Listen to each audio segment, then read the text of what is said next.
Alright, I thought I'd set up a demonstration. You know, I have the Analog Discovery Generation 1 and a Loto OSC 2002X, and here's a Hanmatek oscilloscope. You can see what the model is.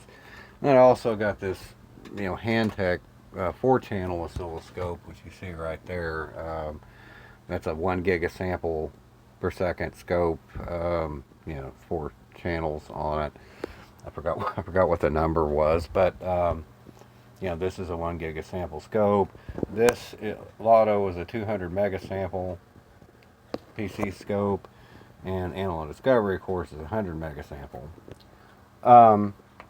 But I wanted to actually talk a little bit about aliasing and some interesting things I discovered about a couple of these scopes, namely the Loto and the Analog Discovery, when it comes to aliasing.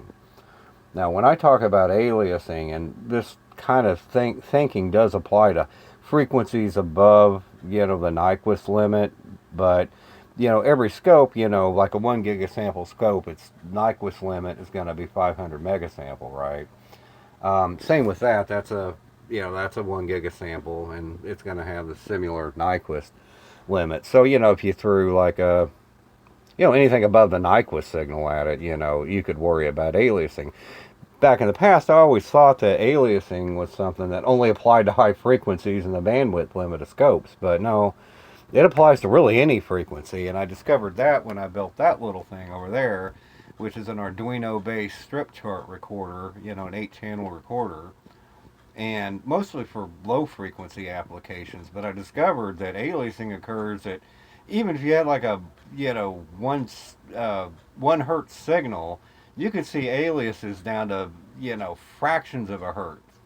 So, and they'll always look identical to whatever your applied signal is. And I'll show you that because this scope here aliases like crazy. My Hantek over there aliases like crazy.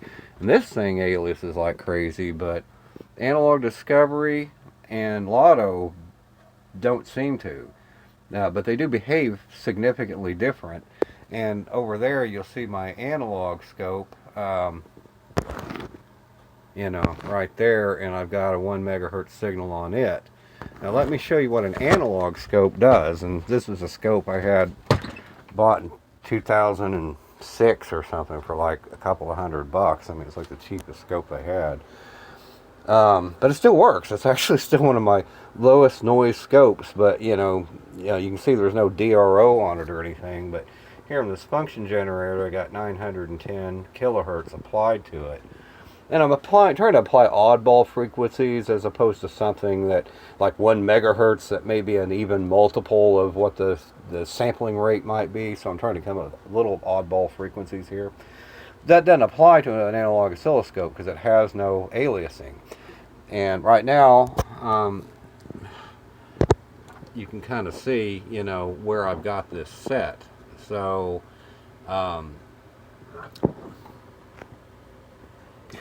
it's hard to see with the shadows, but it's up there in an appropriate level for about 1 mega. So it's probably around 1 microsecond or so. I'd have to get a look at it.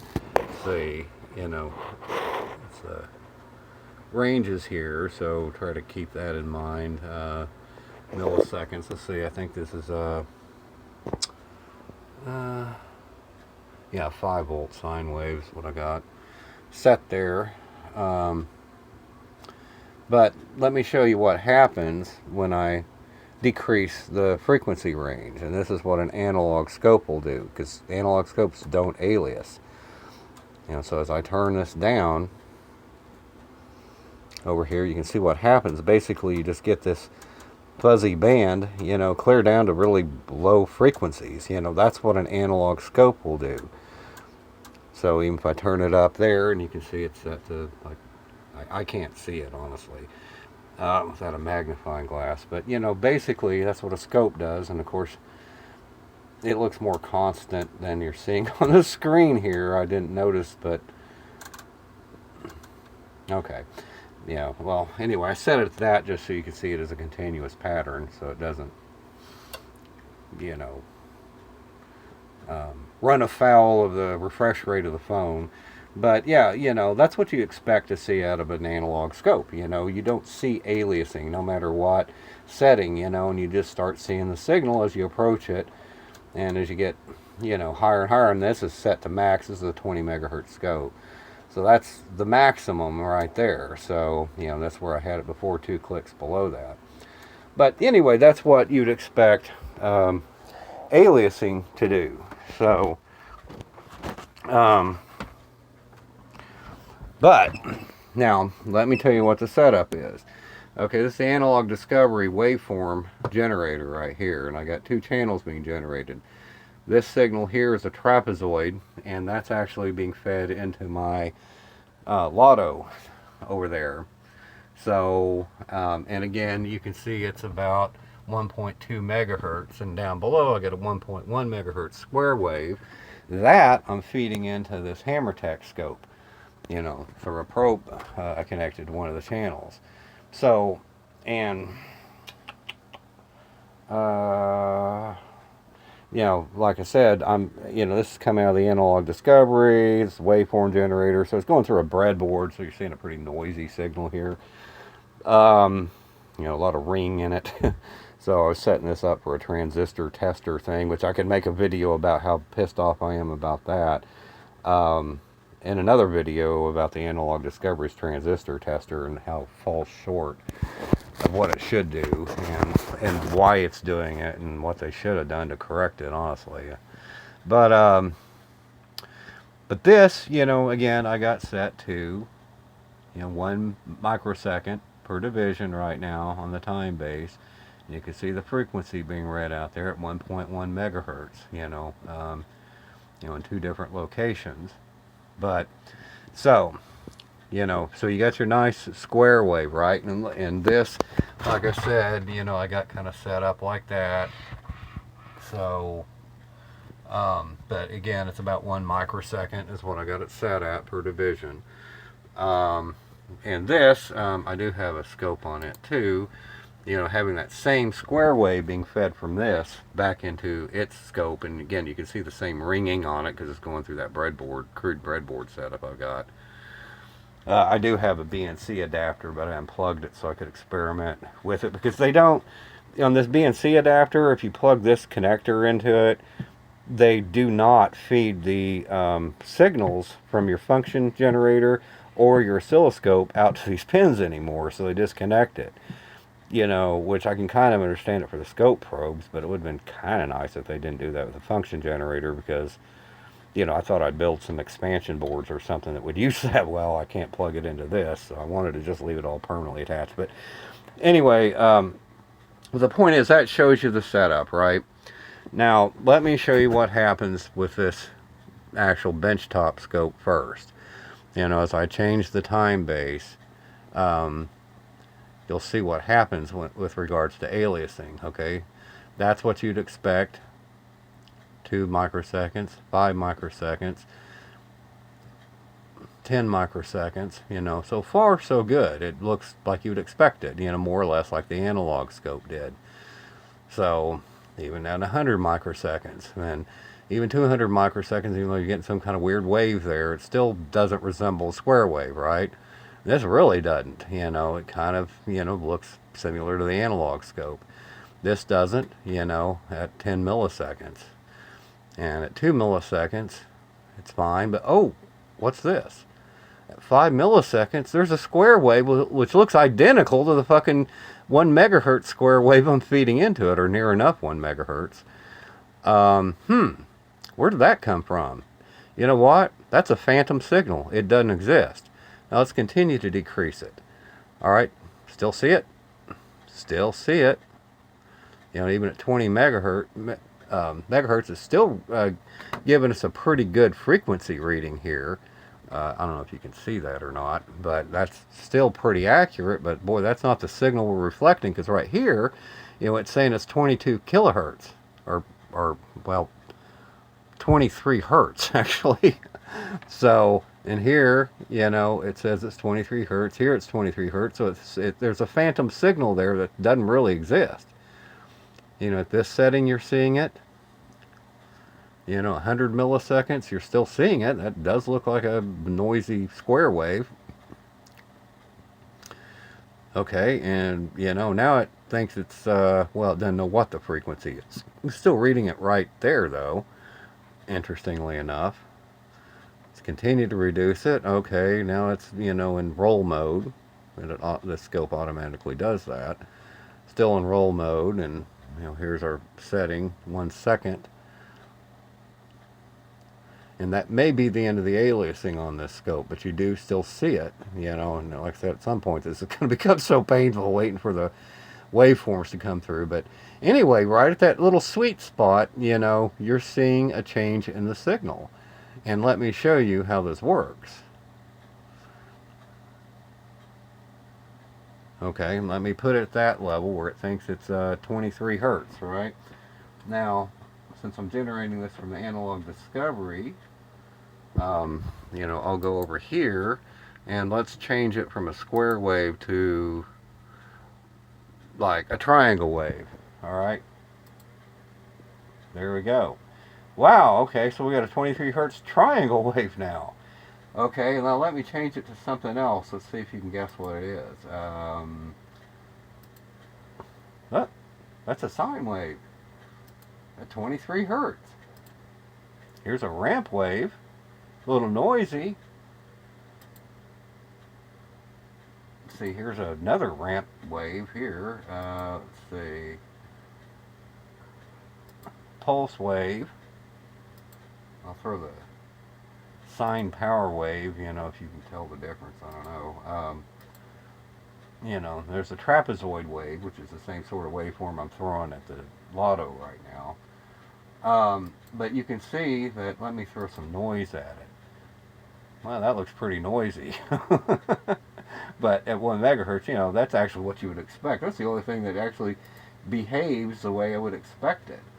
I don't remember. Okay, here's a custom waveform I made. So, you know, it's just kind of something I cobbled together with mathematics. So I like this function generator they have on here. I do love it because, you know, you can't just draw. I haven't seen a function where you can just draw the wave like on almost every other PC-based function generator I've ever seen or used.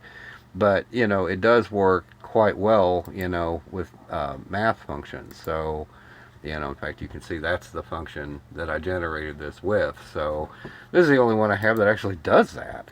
So that's really cool. But at any rate, you know, you see this is actually an exact basic copy of the higher frequency version. Now let's turn it up and find out. Yeah, we're going through all the weird noise and all that crap. And we're starting to close in on the signal, and there's the actual signal, you know.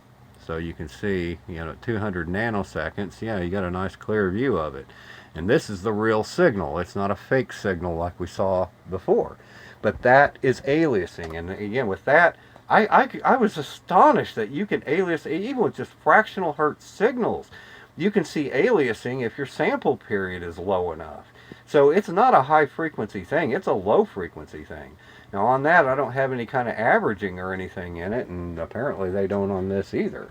And now let's look at the Hantek, and this has a square wave that I'm generating from, you know, from this Loto, okay, and it's 900 kilohertz, but, you know, it's not the greatest square wave. I mean, you know, and it does actually look this way, because unlike the analog discovery, I'm actually using BNCs for this. So, but yeah, and there's no way, you know, this is a real simple function generator. I think it's based on the same module that you can buy on Amazon for like $10 for 5 of them, you know, those little function generator modules they have for the Arduino. That's supposed to go to 13 megahertz. You know, give the spec, I think it's the same thing. But this thing is useful. I was interested in it because you can actually run filter analyses with it. You know, if I can ever get a version of this thing that's not in Chinese, mostly. But,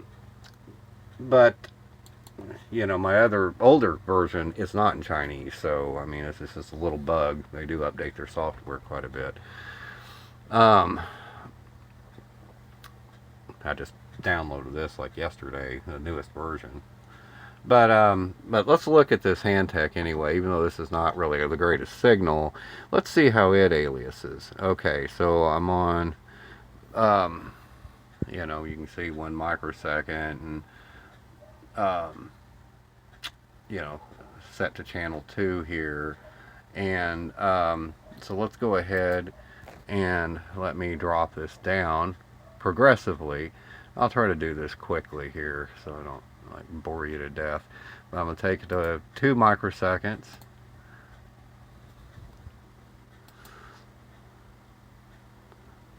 5 microseconds, 10 microseconds, 20 microseconds, 50 microseconds, still no aliasing, 100 microseconds,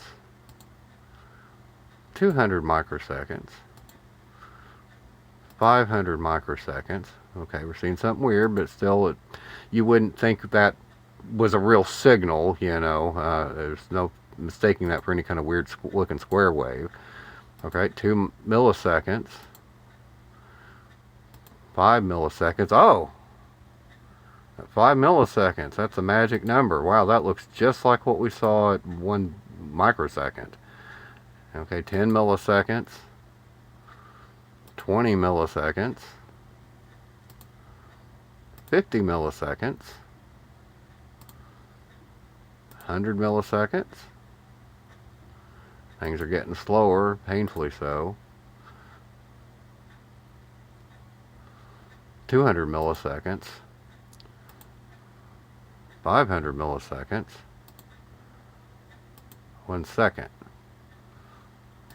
Now let's see if we can go to 5 seconds. See if anything weird happens. Okay, that looks like the extent of it. Now, this all depends on what frequency you apply your signal before. Because I actually, on my Hantek over there, you know, I actually used, I guess, a higher frequency, like 10 megahertz or something. That actual banding, you know, here the sweet spot was like 5 milliseconds or whatever.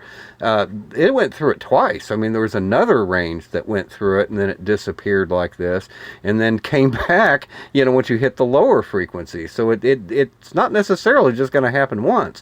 But if you didn't know anything about the signal you're looking at, you would have no idea. You would have no idea, you know. Let's go back to like 5 milliseconds. Well, I think,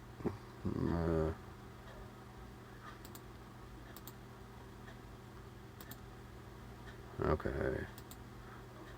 Oh, no, I went the wrong way. I hate this thing. It's real crude, crappy software. That's what I love about Loto. It's really excellent software. I mean, especially coming from China, it's amazing. Okay, so that's you know, 2 milliseconds. There's no problem. At 5 milliseconds, then let's do 10 milliseconds. So, you know, 10 milliseconds, you know, per division.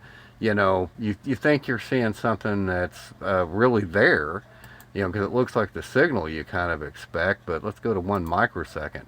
That's the actual signal.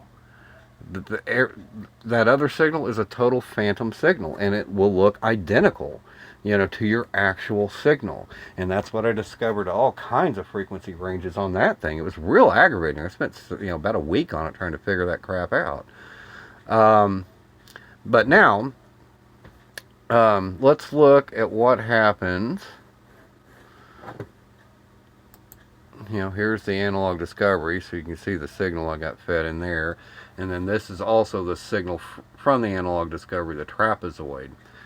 So, and let me cover this really quick first. You know, because, you know, this, you know, I went to, you know, 50 nanoseconds per division there. And, you know, you can see what the range is. It's like 200 megasample, although it's divided amongst 2 channels. And, you know, you can on this, if you hit this, it'll actually take both ADCs and apply them to a single channel. If you push this button, that's what it does. So, you know, 100 megahertz per second becomes a 200 megahertz per, or megasample per second rather. So, but let me go back to single mode, and that, you know, because you lose channel B when you turn that on, because it's taking channel B and combining it with channel A, you know, so it doubles the ADC resolution, which is a neat little trick if you need, if you got multiple ADCs and like on a microcontroller or something, and you want to double your resolution, you know, you can, you know, if you had 2 of them, you can double your sample rate. You know, 3 of them, you can triple your sample rate, but only if they're individual ADCs, not ADC channels. So, like a lot of ST processors, like they're, you know, I don't know what they call it. They're, you know, they're anyway, they're little popular modules you can get off Amazon. You know, with STM32 processors in them. You know, a lot of those. Shit, I forgot what they call those, but anyway. Anyway, a lot of those have multiple actual separate ADCs on them, so you could actually do a trick like this. But anyway, yeah, I wanted to show you at this highest setting on this scope, the difference between linear and sine, because that actually starts to play. You can see individual points there, but they're a little blocky, right? Well, I got it set in linear mode right now. I'm going to turn it to sine mode, and you can see it smooths it out, because it's using the sine x over x type algorithm. So you can see the number of points, you know, just way increased because they're interpolated, but they're using a curve to interpolate it instead of just linear like this. So, you know, so you can see the difference between curved and linear. But anyway, that only tends to come into play with these things at higher frequencies because of how they do their sampling at lower frequencies. But anyway, back to the topic at hand. So that's our 1 microsecond setting, all right? Now I'm going to go to 2 microseconds, 25 microseconds, 0.1 microsecond, 10 microseconds just to be thorough, and 0.2 milliseconds, and 1 millisecond. So that's what 1 millisecond looks like. And then at that point, you know, you got to go to this thing right there, which is set to 1 second right now. Let me change that. I'll set it to 2 milliseconds. Okay, so that's 2 milliseconds. Now let me set it to 5 milliseconds, which normally this is when your other scopes start to screw up. 10 milliseconds, 20 milliseconds. Damn it, wrong window. 50 milliseconds. Okay, that still doesn't look like this. 100 milliseconds, 200 milliseconds,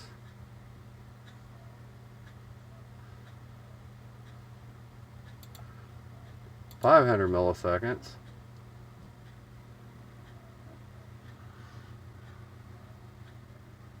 starts taking a while now. 1 second.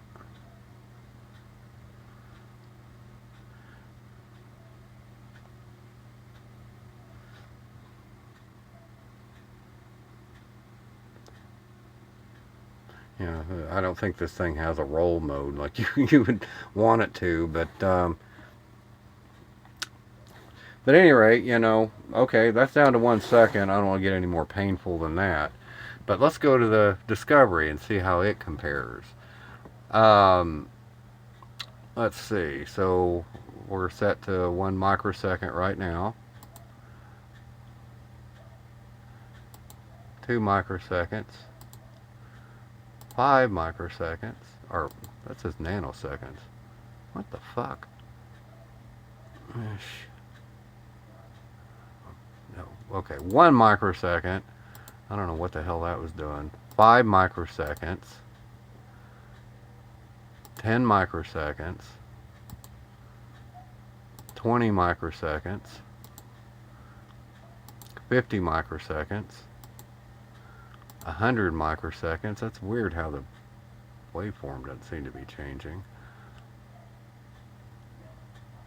Oh, I'm changing the wrong damn thing. God damn it. These things.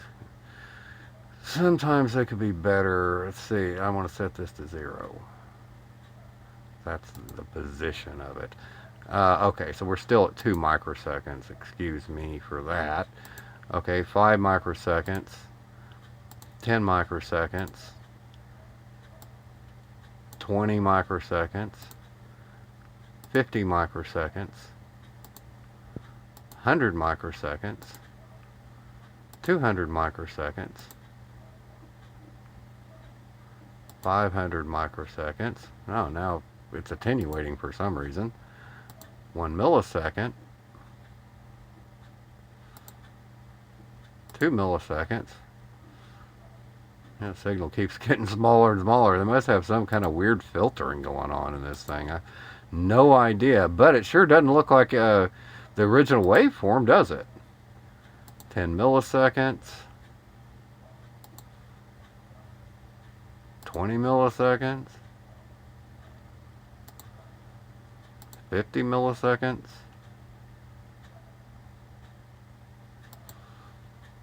100 milliseconds, and you can see the sampling rate change right here, you know, as I change these. 500 milliseconds, and that still doesn't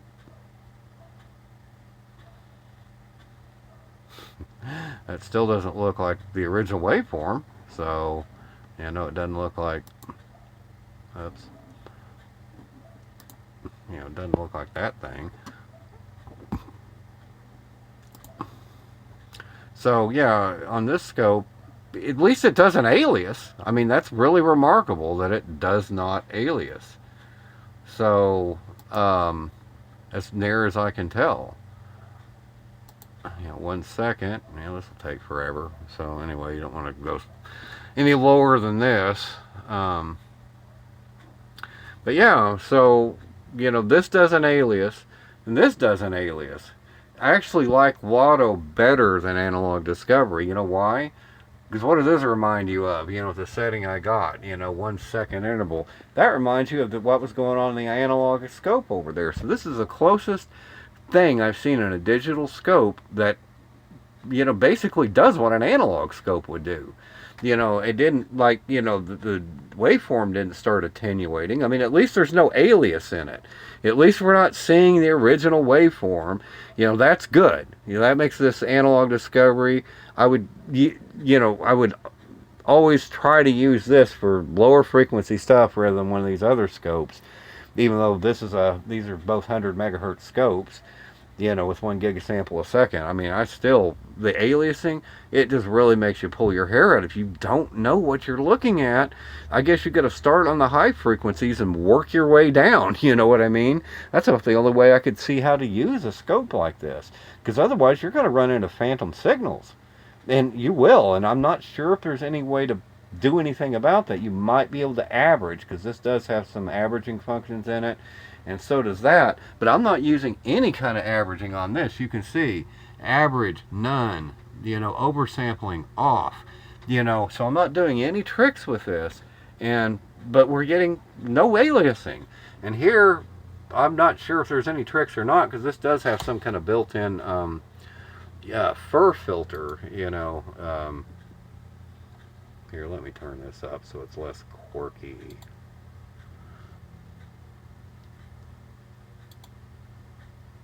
Alright, turn it back up to 1 microsecond. But yeah, this has a built-in fur filter, you know, which you see pops up here. You can make some adjustments in it, which, you know, if you get carried away with this, it'll crash. But it's kind of neat because, you know, it is a sort of useful filter to some extent. You can play around with filters a little bit, but it's really not that adjustable. Analog Discovery has a fur filter option, you know, when you buy the Analog Discovery 3 for like $400.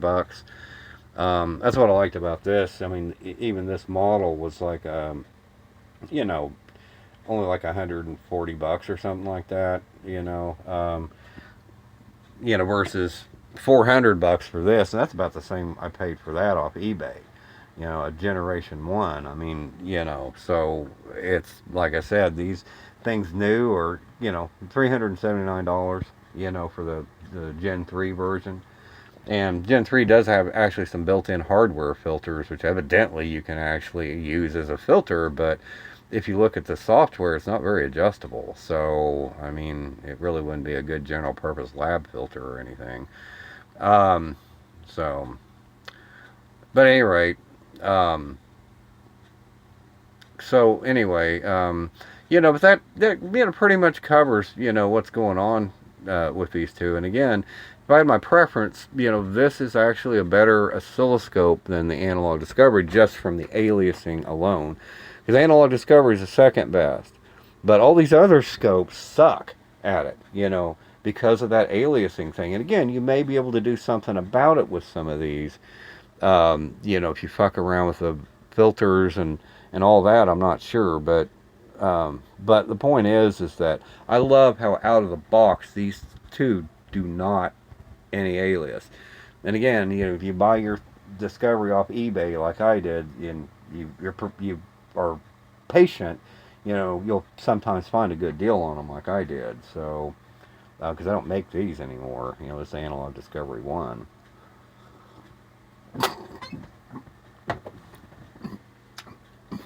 So, but at any rate, yeah, it's kind of crazy.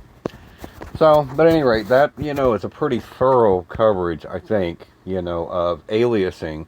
Because, anytime I look at the topic on the internet, people are always talking about the maximum bandwidth and, beyond 200 megahertz, whoa. No, this is a low frequency thing. That's what I'm trying to say.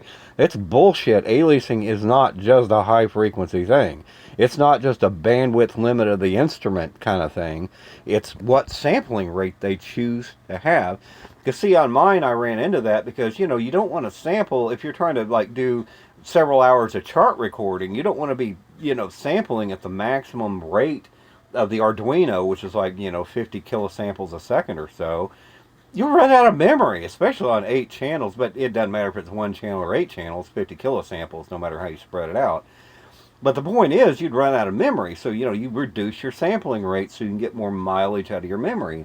And that's what they do on these scopes and so forth with fixed rates. But PCs don't have that limitation, They don't. They don't have a big memory problem, and they can dump everything to a PC. They have to anyway, So I have a feeling they can work some tricks with it, and I think that might be what's going on. But I'm not really sure. But I just know I do love both of these products, but especially the Loto. So, because of that reason alone. So, anyway,